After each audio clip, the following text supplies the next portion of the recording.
Hello friends, स्वागत है आप सभी का IYS एजुकेशन प्लेटफॉर्म के यूट्यूब चैनल पर।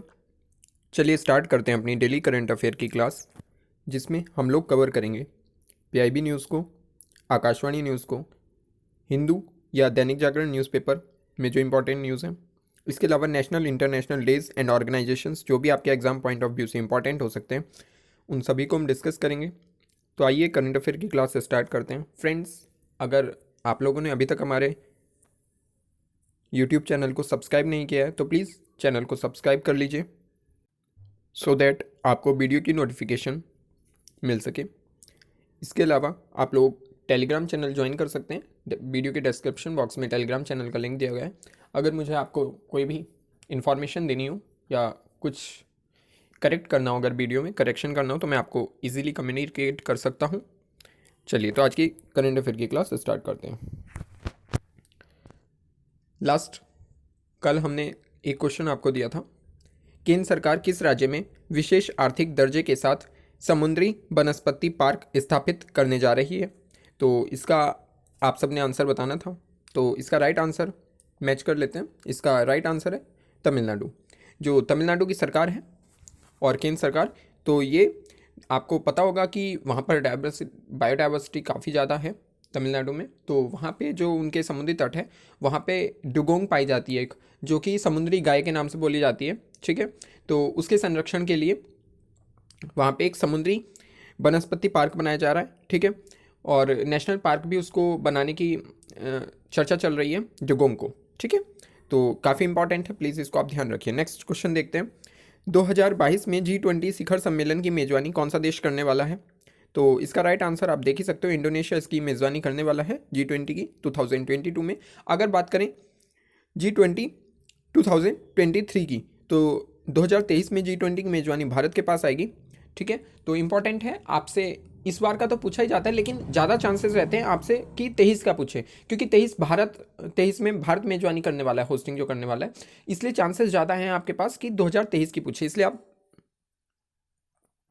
G20 2023 जरूर याद रखें कि इसकी मेज़बानी कौन करने वाला है, भारत। ठीक है, very very important. Next question देखते हैं। किस संस्था को नई दिल्ली में 80वें स्कोच शिखर सम्मेलन में एक स्वर्ण और एक रजत पुरस्कार से सम्मानित किया गया है। तो ये आप देख ही सकते हो, NDMC को, राष्ट्रीय खनिज विकास निगम को ये सम्मानित किया गया है। ठीक है, इन्हें एक स्वर्ण मिला है और एक रजत पुरस्कार मिला है। राष्ट्रीय खनिज विकास निगम आपको पता ही होगा, जो हमारे यहाँ खनिज संसाधन है, तो उनके अयस्क का सांद्रण वगैरह जो करता है, तो वो राष्ट्रीय खनिज विकास निगम ही उसको कंट्रोल करता है। ठीक है, माइनिंग जितनी भी होती है। नेक्स्ट क्वेश्चन देखते हैं। 2013-14 से भारत के चावल निर्यात में कितने प्रतिशत की शानदार वृद्धि दर्ज की गई है। तो ये आंकड़ों के अनुसार 109% की वृद्धि दर्ज की गई है। ठीक है, वेरी वेरी इंपॉर्टेंट है, क्योंकि मैं आपको पहले भी बता चुका हूँ, अगर किसी भी चीज़ में राइज होता है या शार्प डिक्रीज आता है, तो वो एग्जाम पॉइंट ऑफ व्यू से इंपॉर्टेंट हो जाता है। तो इसलिए आप याद रखिए कि चावल के निर्यात में 109% की वृद्धि दर्ज की गई है। और चावल जो है वो भारत की मुख्य खाद्यान्न फसल है। ठीक है, सबसे ज़्यादा चावल खाया जाता है। चावल इसलिए सबसे ज़्यादा खाया जाता है क्योंकि अगर हम साउथ में जाएँ तो वो मोस्ट ऑफ टाइम चावल ही खाते हैं। ठीक है, इसके अलावा अगर हम बिहार या फिर समुद्री तट राज्यों की बात करें, जिसमें बिहार भी आता है, समुद्री तट नहीं है लेकिन बिहार में भी, तो वहाँ पर चावल बहुत ज़्यादा खाया जाता है। इस वजह से चावल जो है वो प्रधान फसल है खाद्यान्न के रूप में। नेक्स्ट क्वेश्चन देखते हैं। पाकिस्तान नेशनल असेंबली के नए अध्यक्ष के रूप में किसे नियुक्त किया गया है। तो ये परवेज अशरफ को किया गया है। ठीक है, और अगर हम बात करें प्राइम मिनिस्टर कौन बने हैं, तो उनके शहबाज शरीफ प्राइम मिनिस्टर बने हैं, चूंकि इमरान खान ने इस्तीफा दे दिया था। ठीक है, उनके पास मेजॉरिटी नहीं थी। नेक्स्ट क्वेश्चन देखते हैं। HDFC बैंक अगले एक साल में बॉन्ड के माध्यम से कितने रुपए जुटाने की घोषणा कर रहा है। ठीक है, मतलब उसने कितना लक्ष्य रखा है कि वो कितने रुपए बॉन्ड के माध्यम से जुटाएगा। तो उसने लक्ष्य रखा है 50,000 करोड़ रुपए का। ओके,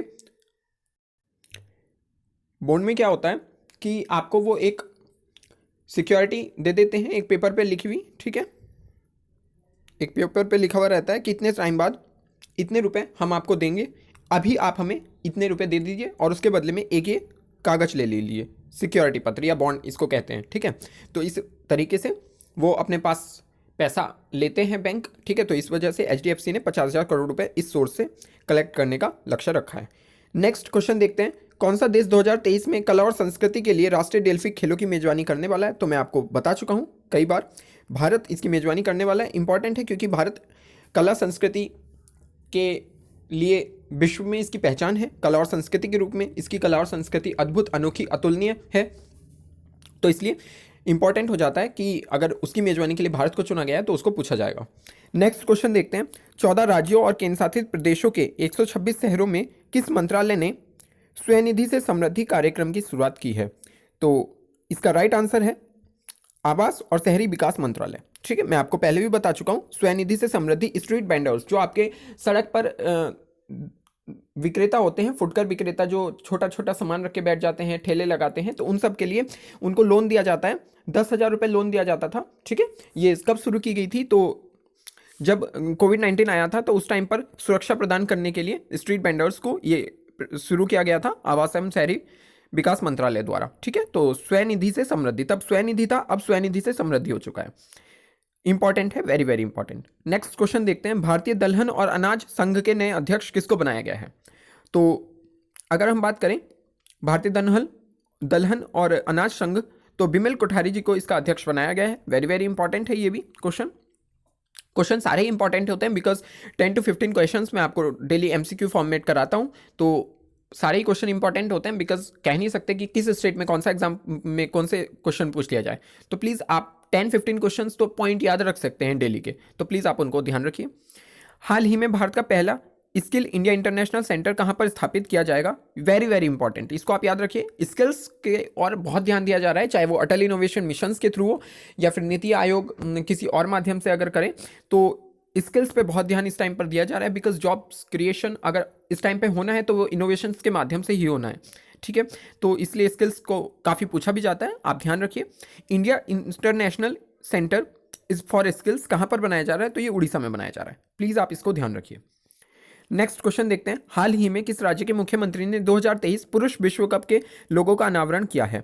तो ये उड़ीसा ने। ठीक है, नवीन पटनायक मुख्यमंत्री उड़ीसा के हैं। इन्होंने, आपको पता ही है कि जो फुटबॉल विश्व कप होने वाला है 2023, तो वो भारत में होने वाला है, तो उसके लोगो का अनावरण क्या है? उड़ीसा में यही होने वाला है।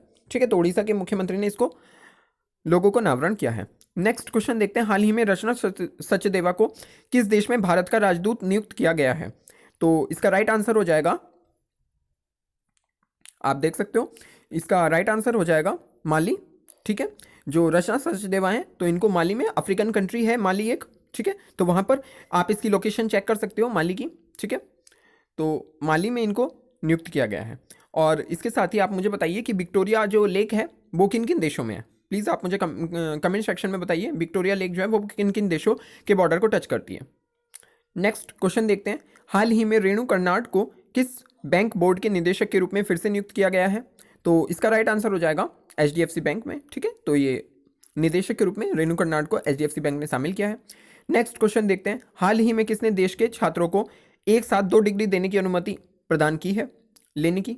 ठीक है, तो ऑब्वियसली UGC ही इसकी अनुमति देगा, विश्वविद्यालय अनुदान आयोग। ठीक है, नेक्स्ट क्वेश्चन देखते हैं। हाल ही में किस बैंक के ऐप को डिजिटल CX अवार्ड से सम्मानित किया गया है? तो ये इंडसइंड बैंक को किया गया है। ठीक है, इंपॉर्टेंट है, इसको भी डिजिटल CX अवार्ड आप ध्यान रखिए। नेक्स्ट क्वेश्चन देखते हैं। हाल ही में NHPC द्वारा हरित हाइड्रोजन परियोजना, हाल ही में NHPC कहाँ हरित हाइड्रोजन परियोजना विकसित करने जा रहा है? तो national hydrology project, national hydro electricity power corporation, sorry. ठीक है, तो ये कहाँ पर? हिमाचल प्रदेश में परियोजना को स्थापित करने जा रहा है। ठीक है, इसके अलावा आप ध्यान रखिए कि प्रधानमंत्री श्री नरेंद्र मोदी द्वारा हिमाचल प्रदेश में 3 परियोजनाओं का उद्घाटन किया गया था। ठीक है, जल विद्युत परियोजनाओं का। तो प्लीज़ आप मुझे कमेंट सेक्शन में उसका नाम बताइए, नहीं तो मैं आपको कल इसके नाम बताता हूँ। ठीक है, नेक्स्ट क्वेश्चन देखते हैं। हाल ही में ई-दर पोर्टल को किस मंत्रालय द्वारा विकसित किया गया है? ठीक है, तो इसका राइट आंसर हो जाएगा सड़क एवं परिवहन मंत्रालय। ई-दर की अगर मैं बात करूं तो इसकी फुल फॉर्म है इलेक्ट्रॉनिक डिटेल्ड एक्सीडेंटल रिपोर्ट। मतलब जो भी डिटेल्ड एक्सीडेंट होते हैं इंडिया के अंदर, तो उनकी एक डिटेल्ड रिपोर्ट एक पोर्टल पर डाल दी जाएगी इलेक्ट्रॉनिकली, वो आप उसको देख सकते हो। ठीक है, एनालाइज कर सकते हो कि किस राज्य में कितनी एक्सीडेंट हुए हैं, एक्सीडेंट अगर हुए हैं तो वो किस व्हीकल से ज़्यादा हुए हैं, या उनका रीज़न क्या था, किस वजह से एक्सीडेंट हुए हैं, हाई स्पीड था या फिर आपका अल्कोहल था। तो ये सारी चीज़ें आप डिटेल्ड एनालिसिस एक रिपोर्ट बनाई जाएगी, ठीक है, इसको आप देख सकते हो। और इसको इंपॉर्टेंट है IDAR से इसको कनेक्ट किया जाएगा, ठीक है। इसके फुल फॉर्म क्या है, IDAR की integrated detailed accidental report, okay. तो ये वैश्विक स्तर पर है और भारत ने अपना एक पोर्टल लॉन्च किया है ईदर के नाम से। और अगर मैं प्रीवियस एक क्वेश्चन की बात करूं, मैं आपसे डिस्कस कर चुका हूं कि हाल ही में खबरों में रहा नेपच्यून मिसाइल सिस्टम किस देश से जुड़ा हुआ है। तो ये जुड़ा हुआ है यूक्रेन से, ठीक है। जो उसका मॉस्को विमान था रशिया का,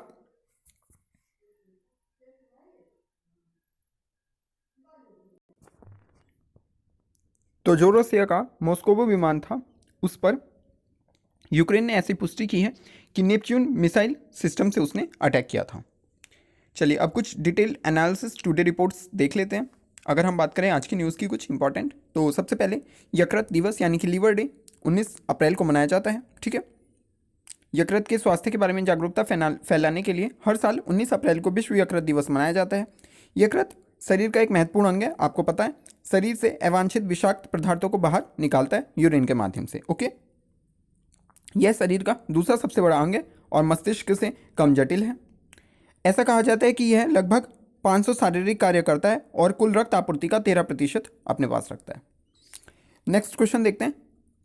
अमेरिकी स्थित विमान इंजन निर्माता GE ने तमिलनाडु औद्योगिक विकास निगम के साथ साझेदारी की है, और किस लिए की है, उभरती विमानन इंजन प्रौद्योगिकियों पर तमिलनाडु में उत्कृष्टता केंद्र स्थापित करने के लिए।